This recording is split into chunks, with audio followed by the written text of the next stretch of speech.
C'est ça. Donc, le concept d'industrie culturelle, il naît aussi, et d'abord, à Hollywood. C'est-à-dire que ces gens-là, bon, il faut bien qu'ils vivent.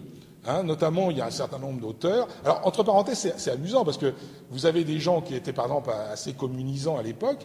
C'est pas pour rien que c'est eux qui vont, du point de vue de la fameuse liste noire un peu plus tard, après-guerre, donner de mauvaises idées de gauche à Hollywood. Avec, comme vous le savez, la chasse aux sorcières, etc. Ça doit beaucoup à ces intellectuels allemands qui ont émigré. Donc, en gros, ils vont étudier. Alors, ils passent d'une communication de masse assez hard, à quelque chose qui est effectivement ce que décrit un peu Huxley dans son livre, c'est-à-dire une machine un peu à décerveler, une machine qui a une rationalisation industrielle, où les produits sont des marchandises. Alors, j'ai même été, pour répondre vraiment très précisément à votre question, si j'avais un deuxième livre à écrire sur Adorno, comme j'aime bien les trucs un peu polémiques, je dirais Adorno, l'américain. Parce que finalement, ce que défend Adorno, c'est ce que, à un certain niveau bien entendu, c'est ce que pourrait défendre le premier producteur hollywoodien, enfin de l'époque des grands studios hollywoodiens. C'est-à-dire que quand Adorno dit un certain nombre de choses sur le cinéma, mais les producteurs hollywoodiens le disaient eux-mêmes.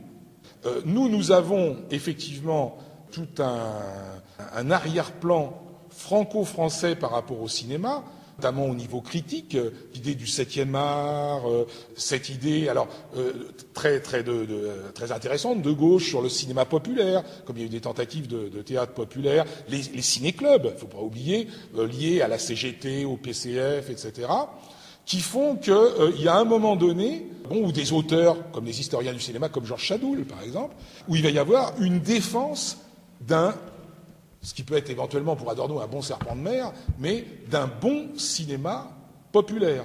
Ça sera même la recherche après-guerre, 10 ans après, de cette idée de reproduire face à Hollywood, effectivement, un cinéma qui essaierait comme... Voilà un peu. Donc, le milieu en question dont vous parlez, c'est effectivement Hollywood.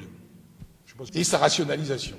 Donc, quand Adorno parle du cinéma, à la limite, il en parle un peu comme les producteurs américains. Et nous, ça c'est aussi une difficulté de lecture. Il y a deux difficultés de lecture. C'est que nous avons deux filtres. Nous avons un filtre que nous ne possédons pas forcément, c'est cette fameuse dialectique négative, parce que c'est un texte difficile. Et le deuxième filtre, qui est un filtre français, c'est-à-dire la défense. Bon, attention, la France n'a pas été le seul lieu de défense du 7e art. Je précise que moi j'ai été nourri là-dessus. J'ai été nourri, vu mon âge, par, même si c'était un peu de la deuxième fournée, des gens comme André Bazin, etc., les cahiers du cinéma. J'expliquais à Colette que j'allais, quand j'étais étudiant, écouter à la fois les gens des cahiers du cinéma et les gens de Positif. Mais nous avons ce filtre-là. À un moment donné, Adorno devenait, d'une certaine manière, un peu illisible. Alors, d'où l'idée de ce bouquin, effectivement, qui est d'essayer de montrer, non pas, alors il ne s'agit pas de se faire le thuriféraire d'Adorno, je précise que c'est un livre qui le trahit honnêtement, pour voir ce qu'on peut en tirer aujourd'hui, notamment pour le cinéma, qui est un peu mon devoir d'origine, mais en même temps, c'est important de rappeler tout le contexte. Je crois qu'il y a un extrait d'une conférence, peut-être qu'on peut, oui, on peut l'écouter. Il fait une différence entre effectivement les termes qu'il emploie, industrie culturelle et culture de masse, et où il commence déjà à faire une critique de qu'est-ce que serait la masse pour cette industrialisation de la culture, masse qui serait un objet et pas un sujet, dit-il. Voilà, parce qu'il a compris que communication de masse, il y a quand même des bonnes prémonitions chez Adorno. Il a compris qu'à un moment donné, communication de masse va être quelque chose qui va être notamment dans l'américanisation, mais ensuite en Europe, quelque chose de valorisant. C'est pour ça que j'ai dit tout à l'heure, si communication de masse, c'est le livre de poche qui permet à tout un chacun de pouvoir accéder aux classiques, il y a deux textes que vous connaissez sans doute.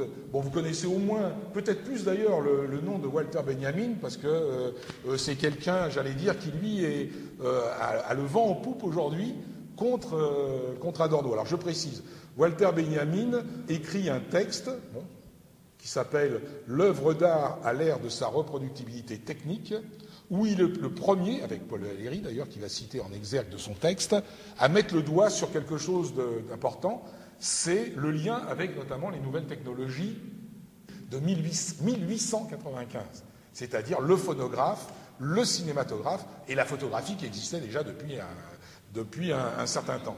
Et Benjamin pose une question toute bête, est-ce que le cinématographe, est-ce que la photographie, est-ce que le phonographe peuvent être considérés comme des nouveaux vecteurs artistiques? Voilà. Alors, il dit effectivement, si on prend des catégories esthétiques de l'époque, l'œuvre d'art, on a parlé d'authenticité, il faut qu'elle soit authentique, il faut qu'elle soit originale, etc., etc. Que penser d'œuvres qui sont reproductibles, c'est-à-dire des outils... Alors, quand on parle de photographie, c'est déjà une photographie, c'est même plus les plaques photographiques produites par les usines Lumière. Alors, c'est bien entendu pas encore moins Niepce. Donc il se pose la question. Il dit là, les critères qui étaient ceux de l'œuvre d'art, originalité, authenticité, etc., etc., on ne peut pas les coller à ces nouveaux objets. Et alors là, c'est intéressant parce qu'il va y avoir une rupture politique d'ailleurs parce que c'est quand même tout ça, ce sont des amis, des ruptures politiques, c'est que Walter Benjamin, comme Bertolt Brecht, alors notamment il va y avoir, j'ai lu attentivement la correspondance entre Walter Benjamin et Adorno, Bertolt Brecht et tous ces gens-là sont marxistes. Mais il y en a certains qui ont une petite sensibilité communisante, c'est-à-dire communiste. Adorno notamment, c'est un marxiste anticommuniste. Bon. Benjamin, comme Brecht, parce qu'il était ami avec Brecht aussi, alors il faisait le grand écart entre les deux, pensait que quand même, le cinéma notamment, alors il faut savoir que la grande figure du cinéma à l'époque, c'est Charlie Chaplin.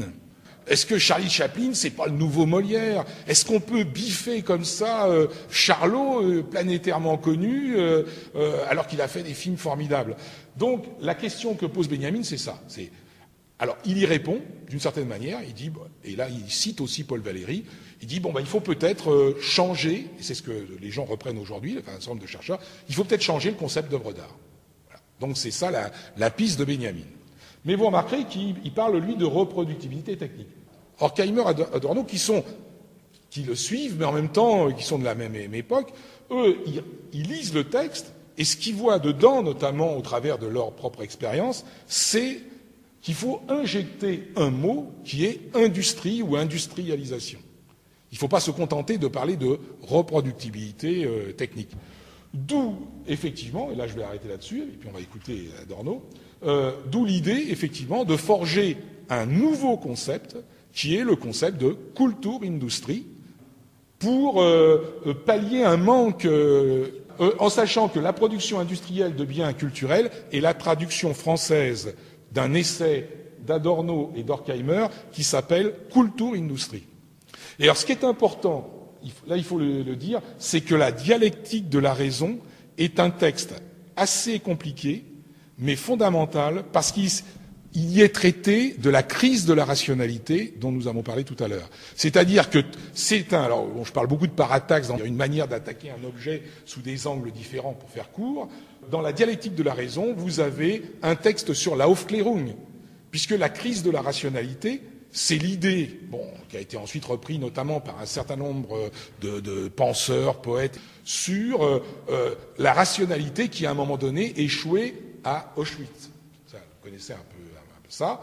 Et par conséquent, cette rationalité totalisante, totalitaire, universelle, est-ce qu'elle n'a pas finalement produit cette monstruosité dont le symbole est Auschwitz? Comment la nation allemande, la patrie de Goethe, d'Hegel, de Kant, etc., a-t-elle pu produire ça? D'où l'idée, c'est Nietzsche qui le premier avait commencé à tirer le signal d'alarme, c'est d'une réflexion sur la rationalité. Et Nietzsche le premier avait compris qu'il y a dans la rationalité et dans son universalisme, alors j'utilise un jeu de mots, puisque Adorno en fait des mots, je ne vois pas pourquoi je m'en priverais, je dis un universalisme un peu catholique. Parce que vous savez que catholique, ça veut dire universel.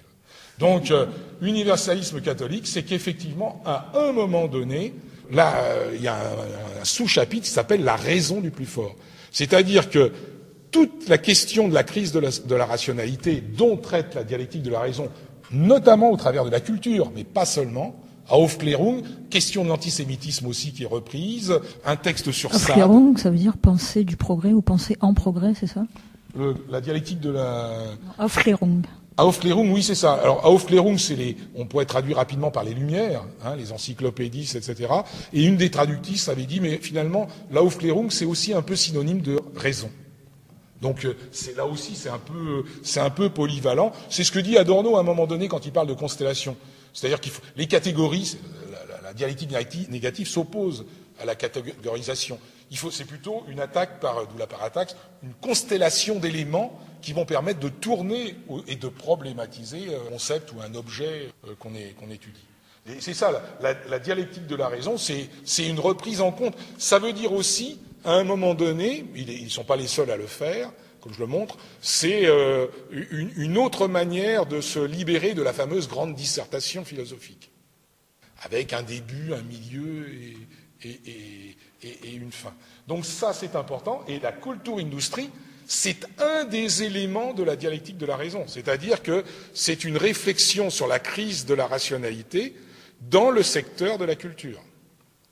De même qu'il y a un essai sur l'Aufklärung, de même qu'il y a un essai sur ça, de même qu'il y a un essai sur l'antisémitisme. L'antisémitisme, c'est pas seulement pour...